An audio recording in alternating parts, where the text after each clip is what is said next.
What's up, guys? How you doing? Welcome back to the Food Fight Club. Charlie here. Hope you're well. And today we're going to talk about 6 ways that you can tell if your mother or parent is a narcissist or has narcissistic tendencies. I did a video on my mother a couple of weeks ago, and we had some decent reaction to it. There's plenty of material, over the years. So I'm sure I'll make part 3, part 4, whatever. Stuff pops up into my memory, and sometimes I jot it down or I just put it in the drawer and save it for later. So let's dive in. Let's get in the ring, and we'll go with number 1. Your mother sees you as an extension of her. So my parents would always say, and it's pretty normal to say, like, you're a reflection of us. How you act is a reflection of us. Well, you can argue for that point. You can argue against it. We always had to be like on our best behavior. If we went to someone else's house, don't touch nothing. Don't embarrass me. If you touch something, you better put it back where you found it. And you always had to look presentable, which as a kid, what are we talking about here, So that's one of the first ways you can tell. Number 2 is she can dish out tons of criticism, but she can't take it. And that was my mom to a T. She can dish it out, but you could never give it back to her. She hated that. She would fight you, I don't have a specific instance for that, but trust me, there were words. Number 3, she shares private information about you with others without your permission. A perfect example of this was years ago, I first moved back to New York. I went to the doctor. He says, I think you have maybe something going on with your thyroid. And as you could tell, it's a little bigger on this side. So he says, I'll send you for a sonogram, whatever. So, and a biopsy. So they did a biopsy, came back negative. He says, okay. A couple of years later, he says, I think it's maybe getting a little bigger. I just want to do a biopsy with a sonogram so they can get into each cyst. So we did that. I go home, I see my mother, and she's like, how'd it go? Good. I says, well, listen, I said, seriously. I said, don't tell anybody about this. I want to get the results back first, and then, we'll go from there. Oh, no problem. Yeah, of course. I won't say nothing. I come home from work 2 days later. She goes, and we had this other cousin for, disclosure. I'll just call her Marie. She goes, oh, I was talking to Marie. She said she had the same thing on her thyroid. Don't worry about it. And I'm like, huh? You told Marie? I told you specifically not to say anything until I got the results. Oh, you're so sensitive. Oh, it's no big deal. It's just Marie. It's just it just never applied to her. Things never applied to her. That was, the narcissist in her. Anyway, the biopsy came back negative, and the doctor said once you have 2 negative biopsies, you never have to really worry about it again. Number 4, doesn't respect boundaries, as we just saw. My mom repeatedly went through my room, my drawers, my closet when I was a kid. And my wife and I suspect that when we were at work, she would come upstairs and go through some of our stuff. We found stuff not the way we put it back, and we used to put it back, a certain way, so we knew how it was. So yeah, there was that. Number 5, will constantly tell you that you're remembering things wrong or gaslighting you. So she would gaslight us a lot. I mean, all the time. We would argue about how stories went or how things went down, and it was always like a question of memory. Oh, you don't remember that right. You're not remembering it the right way. And I would be like, yeah, okay, Ma, your memory's better than mine. I'm 25 years younger, but your memory's better than mine. Okay. So she would do that all the time. And number 6 is she's always the victim. Every time we had an argument, no matter what, she turned herself into the victim, and she would get emotional. And then I've said it before, even in the last mom video, she wound up getting emotional and just trying to throw herself under the bus and, like, not under the bus, but, put herself out there as the victim, and we were picking on her, and, it was just a losing battle. I always felt like whatever she could do to piss me off or make me miserable, she would do or say. It didn't matter. It was always like walking on a minefield, in a minefield. You never knew what you were going to step on and what was going to blow up. It was definitely like, it was like when you came home to your own house, it wasn't like safe or, a sanctuary for you until I went upstairs into my apartment. When I was a kid, whatever, 18, 19, and I'd go out for the night and hang out with my friends and drink and smoke some weed and whatever, hang out.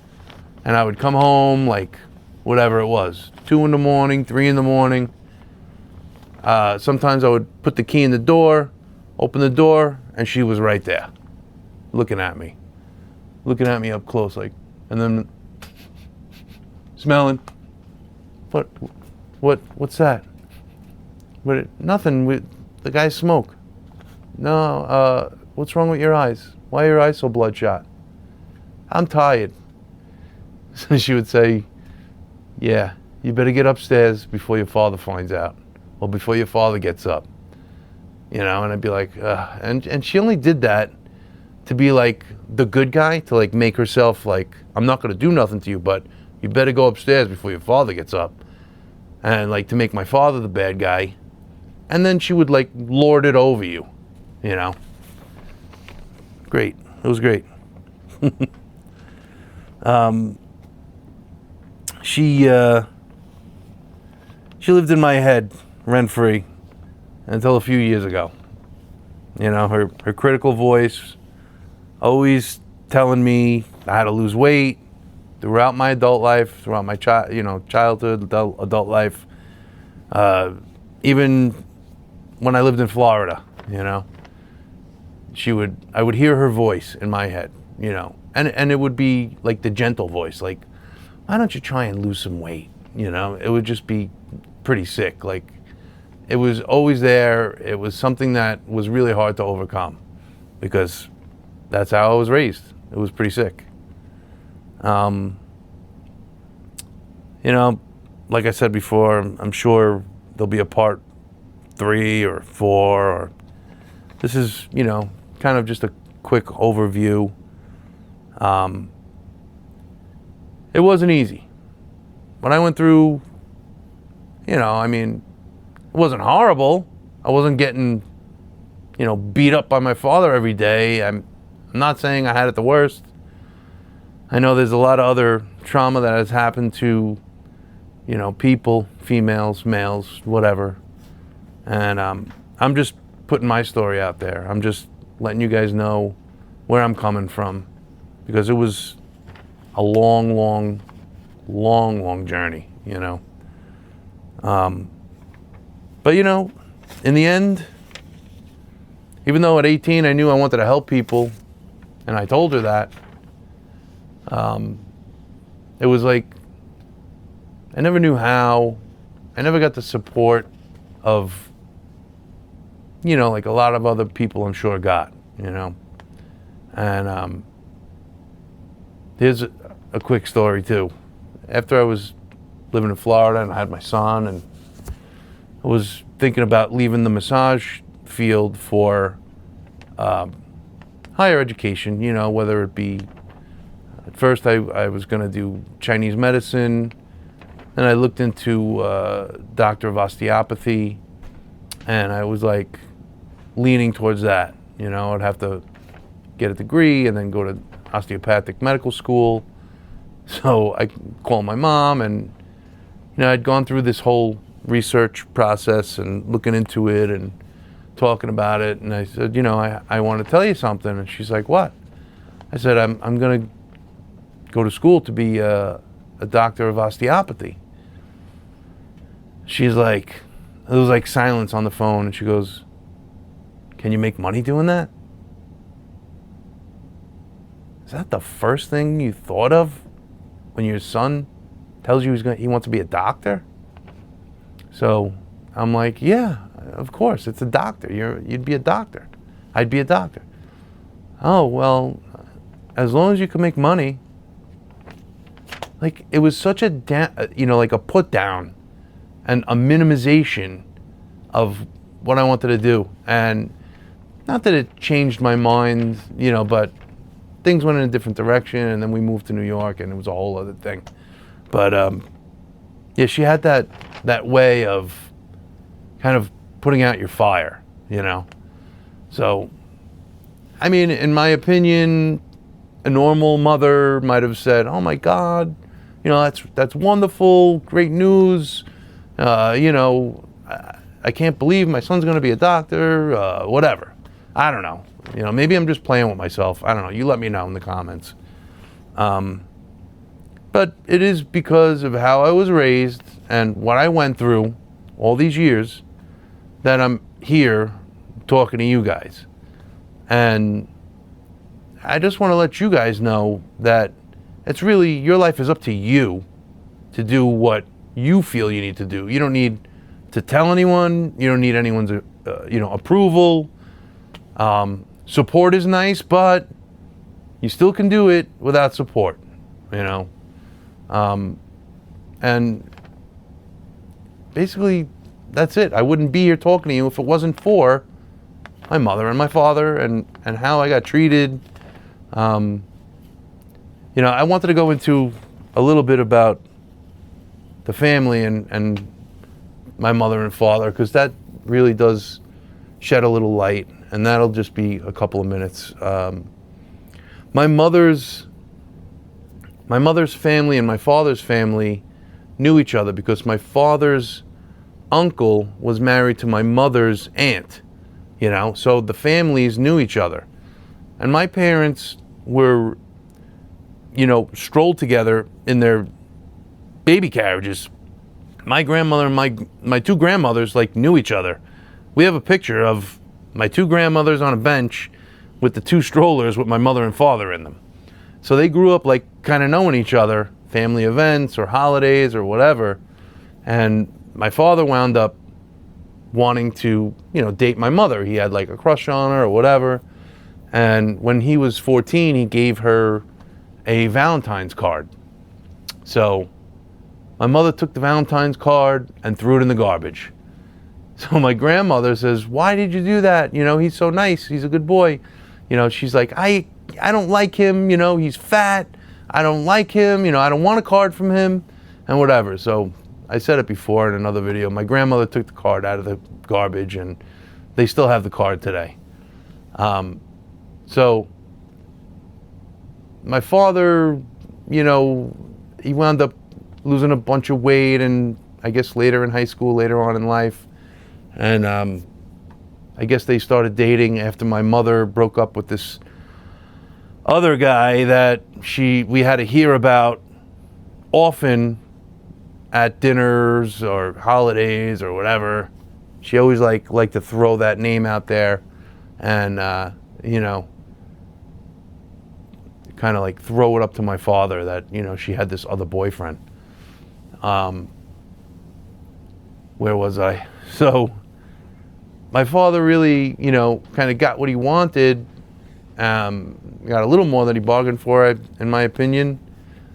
But also, when my mother saw that maybe I had a little propensity to be chubby, I think that was another reason why she started putting me on these restrictive diets. I think because she saw my father, she saw me in my father. She saw that she didn't want me to be fat because she knew she wasn't attracted to my father, you know? And even another thing was, my mother told my wife that she didn't think that I was lovable because I was hairy. Because I have like a hairy chest, a hairy back, you know. This is how twisted my mother was. She didn't think I would find anyone to love me because I was hairy. I mean, you gotta be kidding me. So, it's okay, you can laugh. It's, you know, if you can't laugh, then you're screwed. But I thought that was funny. Anyway, we're coming up on, we're over 16 minutes. I don't want to go too long. I appreciate you guys watching. I hope you found this a little entertaining and educational. There's a link in the description if you want to do like a free freedom call with me. We can talk about intuitive eating and, discuss what's going on with you and, what humps you need to get over. I guess that's about it. So always remember, compliance gets rewarded, but rebellion is its own reward. You guys take care, rock on, and be well.